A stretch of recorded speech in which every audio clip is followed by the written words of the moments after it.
Hello दोस्तों, नमस्कार। Welcome to my channel. आज का हम लोगों का टॉपिक है फ्री रेडिकल। इसके पहले हम लोग कार्बोकैटायन और कार्बेनायन देख चुके हैं और आज हम लोग देखेंगे क्या free radical.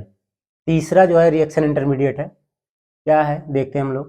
Chemical species having odd electron और unpaired electron are called free radical. कहने का मतलब कोई भी केमिकल स्पीसीज हो या कार्बन एटम हो, अगर उस पर क्या है एक इलेक्ट्रॉन है तो क्या कहलाएगा ऑड इलेक्ट्रॉन। जैसे एग्जाम्पल के रूप में लिखा हुआ है क्या है, ये मिथिल फ्री रेडिकल है और ये क्या है एथिल फ्री रेडिकल। बाकी आप देख रहे हैं CH3 CH डॉट CH3। तो इस तरीके से आप इसको डिनोट करते हैं। ये जो सिंगल आपको दिख रहा है डॉट, इसी को क्या कहते हैं ऑड इलेक्ट्रॉन या अनपेयर्ड इलेक्ट्रॉन बोलते हैं। इसकी वजह से क्या होता है, जो आपके पास कार्बन होता है उसका क्या होता है ऑक्टेट कंप्लीट नहीं होता है और उसमें क्या होता है ये पैरामैग्नेटिक नेचर का होता है। क्यों? क्योंकि free radical are paramagnetic nature due to presence of odd electron. इसी एक इलेक्ट्रॉन की प्रेजेंस की वजह से क्या हो जाता है ऑड, कहने का मतलब पैरामैग्नेटिक नेचर का हो जाता है। They have 7 electron in the outermost shell, मतलब 7 इलेक्ट्रॉन इसके आउटर मोस्ट सेल में होते हैं। जैसे कि आप लोगों को पता है कार्बन का क्या होता है एटॉमिक नंबर 6 होता है। जब इसको आप इसका कॉन्फ़िगरेशन करते हैं तो 1s2 2s2 2p2, ठीक है। इसके अलावा एक एक्स्ट्रा इलेक्ट्रॉन इसके पास है, ठीक है। जो एक्स्ट्रा इलेक्ट्रॉन है इसकी वजह से क्या हो जाता है 6 के बजाय इसमें कितने इलेक्ट्रॉन हो जाते हैं 7 इलेक्ट्रॉन हो जाते हैं, ठीक है। आगे हम लोग देखेंगे। सो दे आर हाईली रिएक्टिव। इसी वजह से क्या होते हैं ये जो फ्री रेडिकल होते हैं बहुत ही ज्यादा रिएक्टिव होते हैं, क्योंकि वो अपने ऑक्टेट क्या करना चाहते हैं कंप्लीट करना चाहते हैं, ठीक है। और free radical are generate by homolytic bond fission. जैसा कि आप लोग जानते हो कोवेलेंट बॉन्ड दो टाइप से टूटता है, हेटेरोलिटिक बॉन्ड फिजन और होमोलिटिक बॉन्ड फिजन। जब होमोलिटिक बॉन्ड फिजन होता है तब वहां पे क्या होता है फ्री रेडिकल का फॉर्मेशन होता है, ठीक है। कहने का मतलब जैसे मान लीजिए आपके पास H2 है या इसको आप लिख सकते हैं H।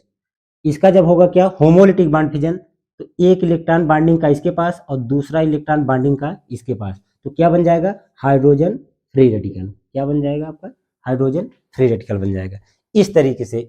और ये जो ब्रेकिंग है कोवेलेंट बॉन्ड की, इसी को कहते हैं होमोलिटिक बॉन्ड फिजन। और एक होता है क्या आपका हेटेरोलिटिक बॉन्ड फिजन, जिसकी वजह से क्या बनता है कैटायन और एनायन का फॉर्मेशन होता है। नोट कर लीजिए इसको, फिर आगे हम लोग देखेंगे।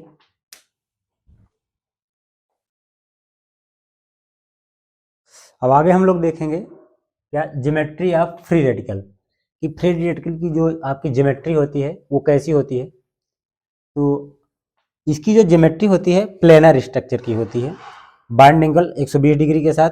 और एक ज्योमेट्री जो होती है उसकी क्या हो जाती है पिरामिडल स्ट्रक्चर। जनरली जो ज़्यादा यूज में आता है वो क्या होता है प्लेनर स्ट्रक्चर की ज्योमेट्री होती है। देख सकते हैं कि अब organic free radical has a planar structure having odd electron in the p atomic orbital with sp2 hybridisation. तो जब आपकी प्लेनर ज्योमेट्री होगी तो उसका जो आपका कार्बन एटम होगा वो किस हाइब्रिडाइजेशन स्टेट में होगा sp2 हाइब्रिडाइजेशन स्टेट में होगा, ठीक है। जब sp2 हाइब्रिडाइजेशन स्टेट में होगा तो आपको पता चल जाएगा कि sp2 हाइब्रिडाइजेशन स्टेट में अगर है तो उसकी ज्योमेट्री क्या हो जाएगी प्लेनर हो जाएगी और उसका बॉन्ड एंगल कितना हो जाएगा 120 डिग्री हो जाएगी। और आपका जो ऑड इलेक्ट्रॉन है एक सिंगल इलेक्ट्रॉन है वो कहाँ पे मिलेगा आपको इस p एटॉमिक ऑर्बिटल्स में मिलेगा, ठीक है। और नेक्स्ट स्टेप में देखेंगे कि they also have sp3 hybridisation with pyramidal structure having odd electron in one of the sp3 hybrid orbital sorry.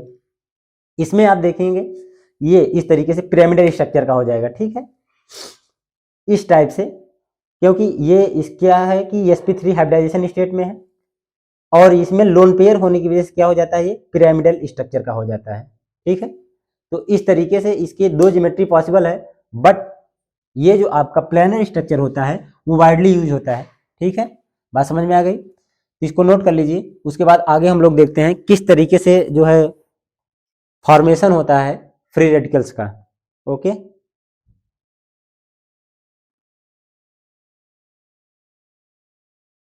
अब नेक्स्ट हम देख रहे हैं फॉर्मेशन ऑफ फ्री रेडिकल, कि किस तरीके से फ्री रेडिकल का फॉर्मेशन होता है।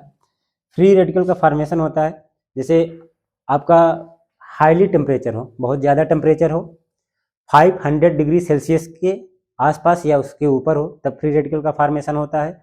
या अल्ट्रा वायलेट रेज, ये जो आपका यूवी लाइट लिखा हुआ है मतलब सूर्य के प्रकाश में अल्ट्रा वायलेट रीजन में अगर ये रिएक्शन हो तब जाकर के क्या होता है, फ्री रेडिकल का फॉर्मेशन होता है। और पहले ही आपको पता है कि जब होमोलिटिक बॉन्ड फिजन होता है तो वहां पे क्या होता है, फ्री रेडिकल का फॉर्मेशन होता है। क्योंकि होमोलिटिक बॉन्ड फिजन में क्या होता है कि जो बॉन्डिंग का इलेक्ट्रॉन होता है आपका, वो क्या होता है, इक्वल शेयरिंग जैसे होती है, उसी तरीके से जब बॉन्ड ब्रेक होता है तो आपस में जो एक एक इलेक्ट्रॉन होते हैं दोनों एटम के पास चले जाते हैं।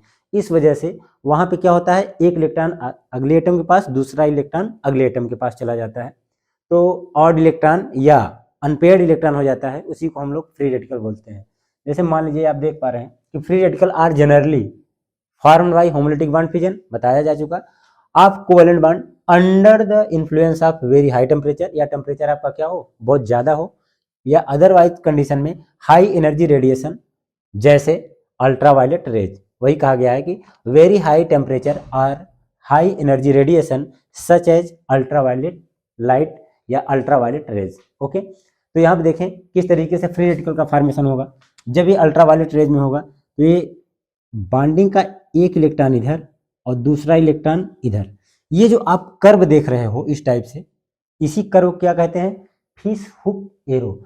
जब आपको बताया गया था एरो नोटेशन, तो उसी में बताया गया था कहाँ पे कर्व्ड एरो का इस्तेमाल होता है, कहाँ पे फिश हुक कर्व एरो का इस्तेमाल होगा। तो जब ये टूटेगा तो बनेंगे CH3 प्लस CH3, ठीक है। इस तरीके से फ्री रेडिकल का आपका क्या हो जाता है, फॉर्मेशन होता है। दूसरे रिएक्शन में देखेंगे तो वैसे यहां भी हो जाएगा, ये क्या होगा, एक इलेक्ट्रॉन इधर बॉन्डिंग का और दूसरा बॉन्डिंग का इलेक्ट्रॉन इसके पास, तो बन जाएगा आपका क्या, CH3 मेथिल फ्री रेडिकल, और क्या हो जाएगा, क्लोराइड फ्री रेडिकल का फॉर्मेशन हो जाएगा।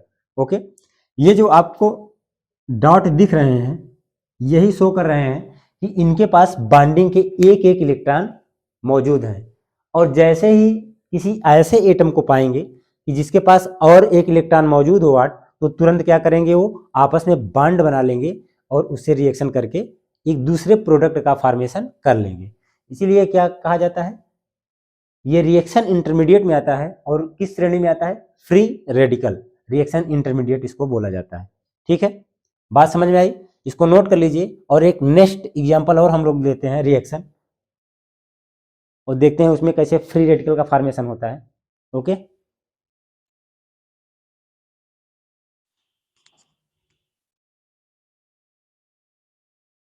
ये देखिए इसका प्रोडक्ट किस तरीके से बनेगा, इसमें फ्री रेडिकल का फॉर्मेशन कैसे होगा, C6H5 सी डबल बांडो O सी डबल बांडो C6H5। तो ये ब्रेक कहाँ से करेगा, ये ब्रेक कहाँ से करेगा, यहाँ से करेगा। ठीक है, इस तरीके से जब ब्रेक करेगा ये, तो क्या बन जाएगा, 2C6H5C डबल बांड O इस तरीके से फ्री रेडिकल का फॉर्मेशन हो जाएगा। जब इतना हो जाएगा तो नेक्स्ट स्टेप में फिर टूटेगा। ठीक है, अगले स्टेप में क्या टूटेगा, ये देखिए ध्यान से, ये यहां से ब्रेक कर जाएगा। जब ये यहां से ब्रेक कर जाएगा, भाई ब्रेक करने का मतलब जब ये टूटा होगा तो एक इलेक्ट्रॉन इसके पास, एक इलेक्ट्रॉन इसके पास, दो बने same same, 2C6H5 C double बांडो O और आपका ऑड इलेक्ट्रॉन। तो ये फ्री रेडिकल का फॉर्मेशन हुआ। नेक्स्ट स्टेप में जैसे टूटेगा तो एक इलेक्ट्रॉन इसके पास जाएगा और दूसरा इलेक्ट्रॉन किसके पास आएगा, इसके पास आएगा। अब चूंकि ये दो मॉलिक्यूल है तो क्या हो जाएगा आपका 2C6H5, ठीक है, फ्री रेडिकल का। और दूसरा पार्ट जो होगा ये टूट के, क्योंकि इसके पास पहले से एक इलेक्ट्रॉन मौजूद है। ठीक है, इधर से जब बॉन्ड ब्रेक होगा तो इसके पास भी एक इलेक्ट्रॉन होगा, तो ये दोनों आपस में क्या कर जाएंगे, बॉन्ड में कन्वर्ट हो जाएंगे, बॉन्डिंग कर लेंगे। तो ये बन जाएगा क्या, O double bond C double bond O, means इसी को आप क्या लिख सकते हो, CO2 भी बोलते हो। ठीक है, ये आपका क्या है, स्ट्रक्चर फॉर्म है और ये मॉलिक्यूलर फॉर्म है।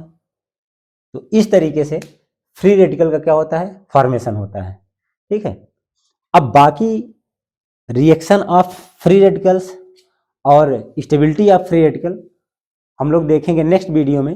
ऑलरेडी ज़्यादा लंबा वीडियो हो जाएगा, तो नेक्स्ट वीडियो में उसको हम लोग देखेंगे। तो चलिए आज की वीडियो यहीं पे समाप्त करते हैं। धन्यवाद, मिलेंगे नेक्स्ट वीडियो में।